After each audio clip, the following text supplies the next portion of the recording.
Hello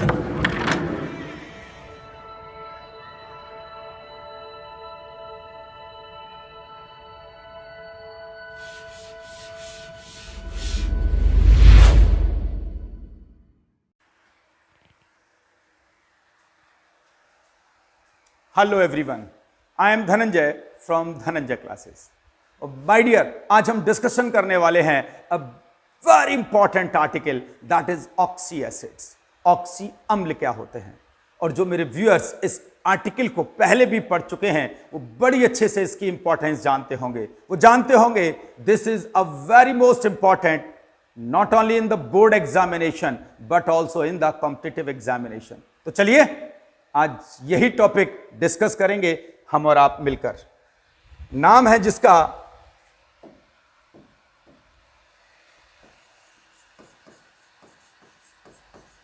oxy अम्ल, यानी कि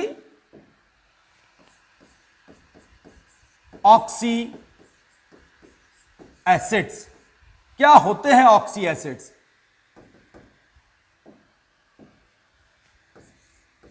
वे अकार्बनिक अम्ल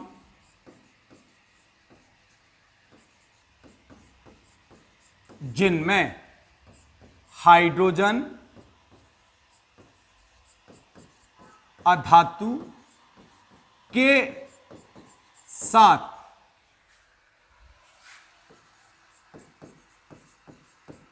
ऑक्सीजन भी उपस्थित होती है। अकार्बनिक नहीं, अकार्बनिक हटा दीजिए, ऑक्सी ही लिख दीजिएगा। ऑक्सी अम्ल कहलाते हैं। इन अम्लों में OH समूह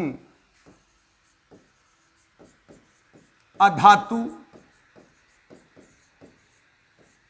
परमाणु से जुड़ा होता है। तो यहां ऑक्सी अम्ल समझने के लिए हमें माय डियर्स कुछ बातों का विशेष ख्याल रखना है। नंबर 1, हाइड्रोजन जरूर होना चाहिए उस अम्ल में। नंबर 2, ऑक्सीजन जरूर होनी चाहिए। और इन दोनों के अलावा एक वहां अधातु भी होनी चाहिए। अधातु मींस नॉन मेटल। और इन ऑक्सी एसिड्स के अंदर एक और खासियत होती है, वहां OH समूह, यानी जिसे हम OH ग्रुप भी कहते हैं, वो नॉन मेटल के साथ, अधातु के साथ डायरेक्टली बॉन्डेड होता है। आप कहेंगे सर एग्जाम्पल देके इसे क्लियर कर दीजिए। तो एग्जाम्पल लेते हैं, जैसे H3BO3, जैसे H2CO3, जैसे HNO3। इनके नेम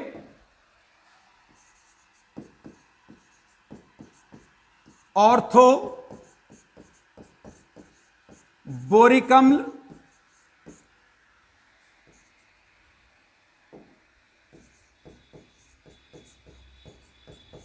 कार्बोनिक अम्ल और फाइनली नाइट्रिक अम्ल। तो पहले जो मैंने स्टेटमेंट लिखा है उसको प्रूव करके दिखाता हूं। आप गौर करिए, यहां हाइड्रोजन है, ऑक्सीजन है और वो नॉन मेटल बोरोन से जुड़े हैं। यहां हाइड्रोजन है, ऑक्सीजन है और वो नॉन मेटल कार्बन से जुड़े हैं। यहां हाइड्रोजन है, ऑक्सीजन है और नॉन मेटल नाइट्रोजन से जुड़े हैं। तो मेरे सारे व्यूअर इस बात को पहले समझें कि when we are forming, we are discussing about a oxy acids, there should be hydrogen and oxygen mandatory। वहां पर हाइड्रोजन और ऑक्सीजन अनिवार्य रूप से होने चाहिए। उसके अलावा इनके साथ कोई एक नॉन मेटल भी होनी चाहिए, एक अधातु भी होनी चाहिए। तो हाइड्रोजन और अधातु के साथ जब ऑक्सीजन भी किसी कंपाउंड में उपस्थित होती है माय डियर, उन्हीं को हम कहते हैं ऑक्सी एसिड्स। अब आप कहेंगे सर वो आपने जो OH समूह बताया है जरा उसे और समझा दीजिए। तो इनके लिए हमें इसके बॉन्ड स्ट्रक्चर्स डिजाइन करने होंगे। आइए H3BO3 के बॉन्ड स्ट्रक्चर को डिजाइन कर रहा हूं, समझिएगा। बोरोन, और बोरोन के साथ माय डियर जुड़े हैं HOU, OHU और O और HU। थोड़ा सा स्पेस डेवलप कर लेता हूं, स्पेस कम है वहां पर। चलिए यूं। तो अब देखिए आप, जो मैं कह रहा था आपसे क्या, कि वहां पर OH समूह नॉन मेटल से जुड़ा होगा। अब आप कहेंगे सर इस कार्बोनिक एसिड में जरा डिफाइन करिए। कार्बन और H2CO3 डिजाइन करना है।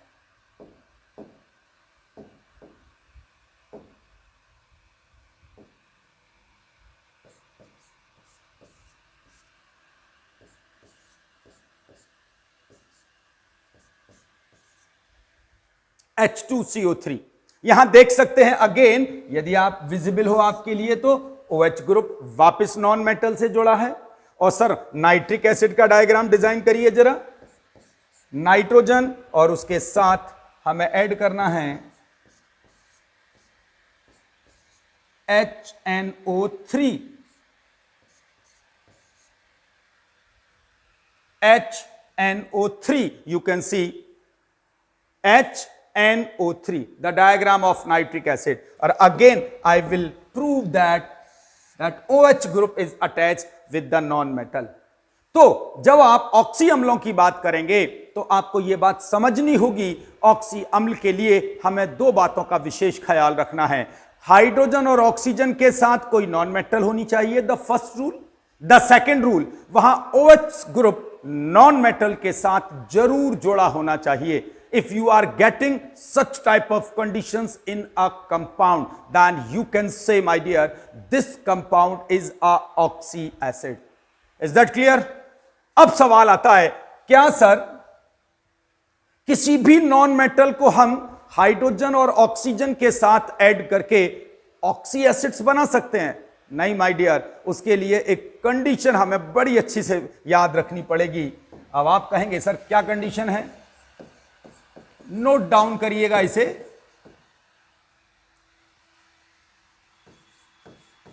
केवल वे अधातु ही ऑक्सी अम्ल बनाती हैं जिनकी विद्युत ऋणात्मकता, विद्युत ऋणात्मकता याद आया हो शब्द? पिछले मेरे वीडियोस में बहुत डिटेलिंग की है मैंने।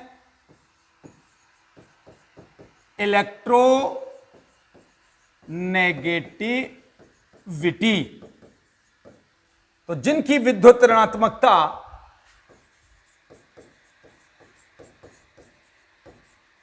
ऑक्सीजन से कम होती है।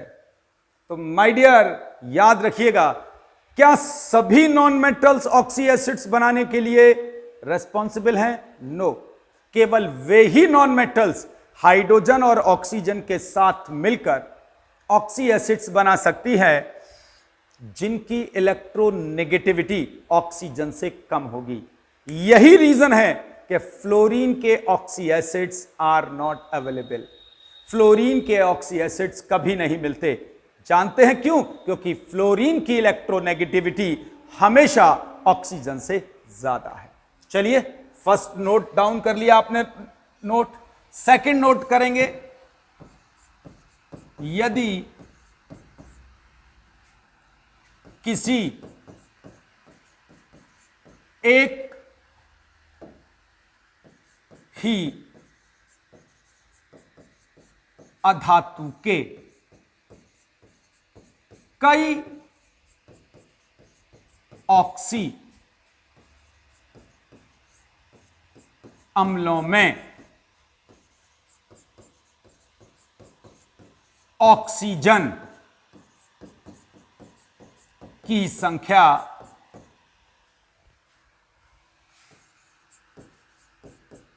अलग अलग हो तो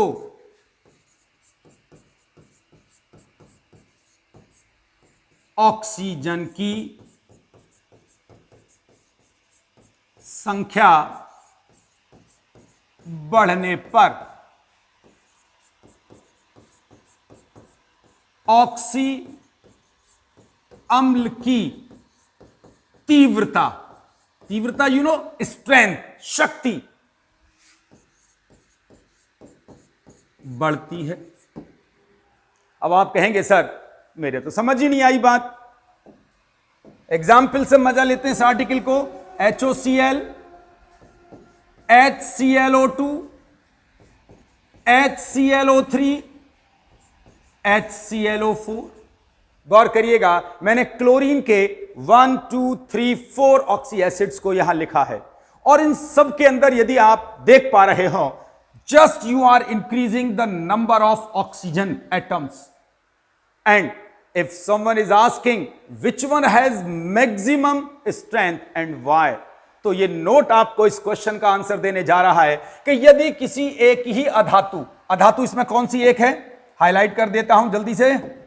इन सब के अंदर अधातु फिक्स है क्लोरीन, तो एक ही अधातु में के कई ऑक्सी अम्लों में ऑक्सीजन की संख्या अलग अलग हो, तो ऑक्सीजन की संख्या बढ़ने पर उसकी तीव्रता बढ़ जाती है। तो ऑक्सीजन की संख्या किधर बढ़ रही है,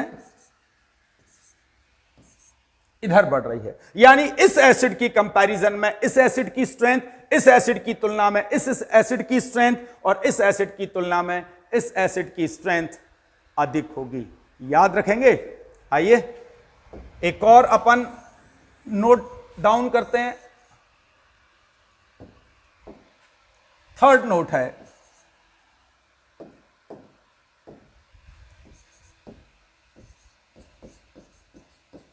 किसी आवर्त में बाएं से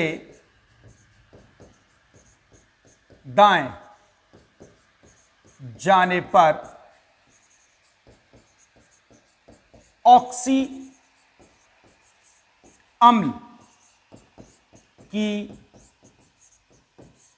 तीव्रता बढ़ती है। अब आप कहेंगे सर अगेन मेरी समझ में नहीं आई बात, तो आएगी जब इस बात को क्लियर करता हूं। H3BO3 again H2CO3 again HNO3।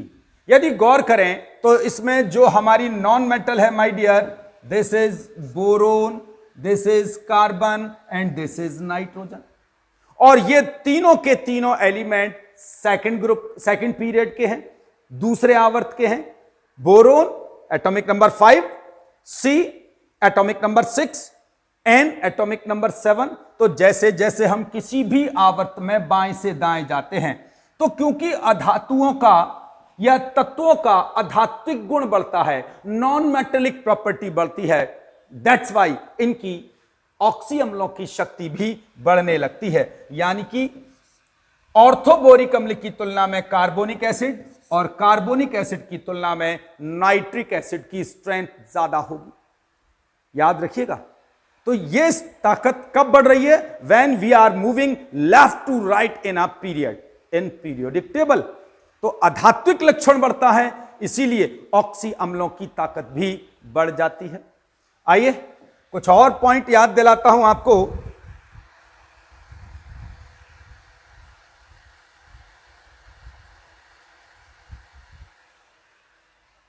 एक और नोट डाउन कर लेते हैं अपन,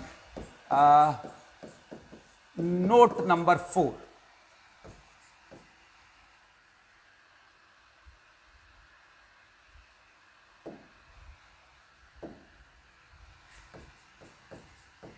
एक ही अधातु के विभिन्न ऑक्सी अम्लों में अधातु की ऑक्सीकरण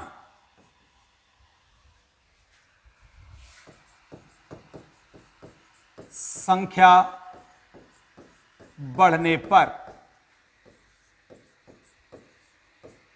उसकी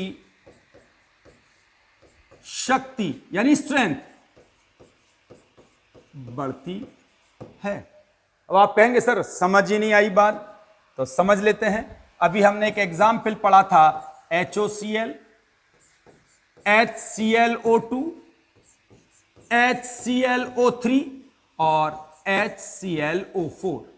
अभी हमने इन 4 एसिड्स की स्ट्रेंथ को कैलकुलेट किया था by the number of oxygen, और हमने कहा था यदि एक ही नॉन मेटल है, सब देखिए सब में क्लोरीन ही है, सब में क्लोरीन है, एक ही नॉन मेटल है और उसमें ऑक्सीजन की नंबर्स बढ़ रहे हैं, तो हमेशा ऑक्सीजन के नंबर बढ़ने पर उसकी स्ट्रेंथ बढ़ती है। आप इसको एक और रूल से निकाल सकते हैं।